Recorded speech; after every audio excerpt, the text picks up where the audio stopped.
Wow! Look, so much water is splashing out. Hi everyone, I'm Yuri. Hi everyone, I'm Xena. Welcome to YX Kids Lab. Today we're showing you the remote control paddle wheel boat I built. Can it really move forward and backward in the water? Let's test it and find out.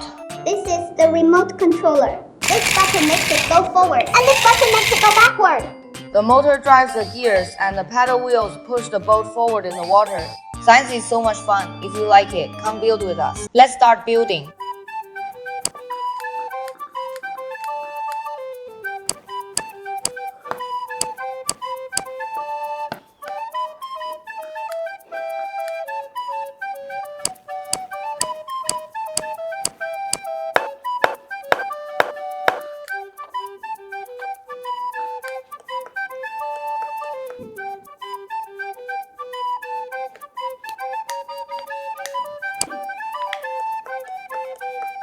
The remote control paddle boat is finished.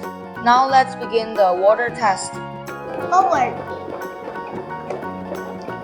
Backward. Wow, the test worked! This remote control paddle boat is really impressive. Why can this remote controller make it move forward and backward? The remote controller sends out a signal, and the boat receives that signal. Then the motor spins, drives the gears, and the boat moves forward. If you like science toys like this, remember to like and subscribe. See you next time. Bye-bye.